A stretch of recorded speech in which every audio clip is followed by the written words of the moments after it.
But perhaps the most common is that we will identify a country that has resources our corporations covet, like oil, and then arrange a huge loan to that country from the World Bank or one of its sister organizations.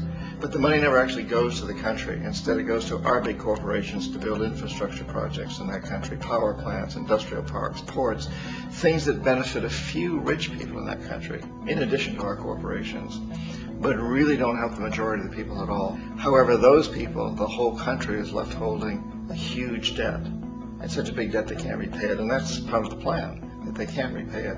And so at some point, we economic hitmen go back to them and say, listen, you owe us a lot of money, can't pay your debt, so sell your oil real cheap to our oil companies. Allow us to build a military base in your country, or send troops in support of ours to someplace in the world like Iraq, or vote with us on the next UN vote. To have their electric utility company privatized and their water and sewage system privatized and sold to U.S. corporations or other multinational corporations. So there was a whole mushrooming thing, and it's so typical of the way the IMF and the World Bank work, that you put a country in debt, and it's such a big debt it can't pay it, and then you offer to refinance that debt and pay even more interest. And you demand this quid pro quo, which you call a conditionality or good governance, which means basically that they've got to sell off their resources, including many of their social services, their utility companies, their school systems sometimes, their penal systems, their insurance systems, to foreign corporations. So it's a double, triple, quadruple whammy.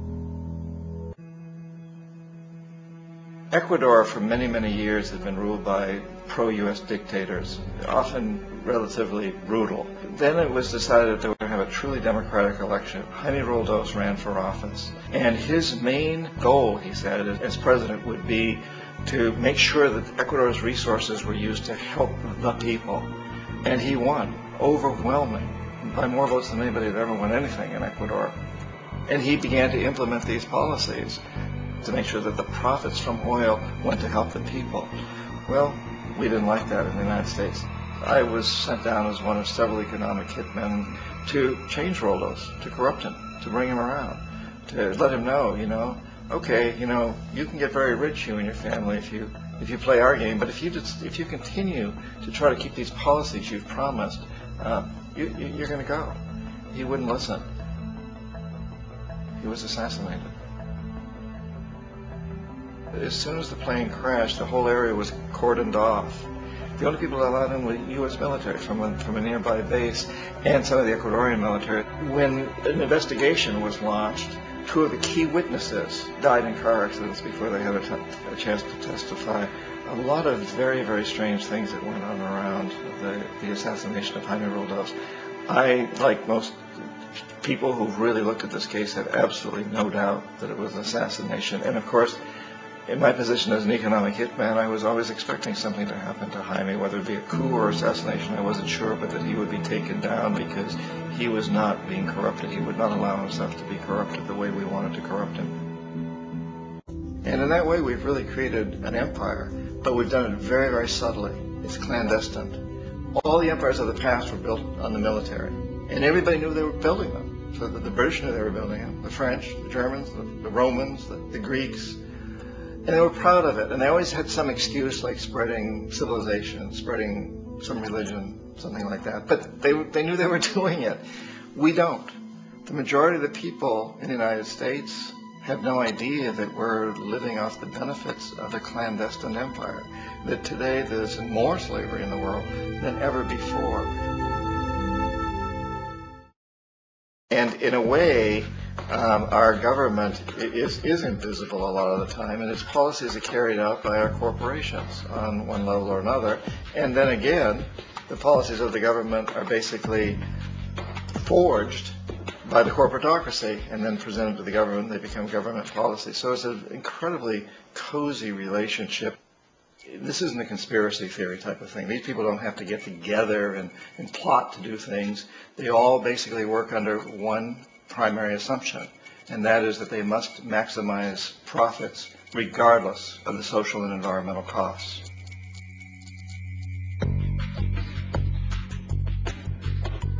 The Bank and IMF serve this role on a global scale. The basic scam is simple. Put a country in debt either by its own indiscretion or through corrupting the leader of that country. Then impose conditionalities or structural adjustment policies, often consisting of the following. Currency devaluation. When the value of a currency drops, so does everything valued in it. This makes indigenous resources available to predator countries at a fraction of their worth. Large funding cuts for social programs. These usually include education and healthcare, compromising the well-being and integrity of the society, leaving the public vulnerable to exploitation. Privatization of state-owned enterprises. This means that socially important systems can be purchased and regulated by foreign corporations for profit. In the late 1960s, the World Bank intervened in Ecuador with large loans. During the next 30 years, poverty grew from 50% to 70%. Under or unemployment grew from 15 to 70%. Public debt increased from 240 million to 16 billion, while the share of resources allocated to the poor went from 20% to 6%. In fact, by the year 2000, 50% of Ecuador's national budget had to be allocated for paying its debts. It is important to understand the World Bank is, in fact, a U.S. bank, supporting U.S. interests. For the United States holds veto power over decisions, as it is the largest provider of capital. And where did it get this money?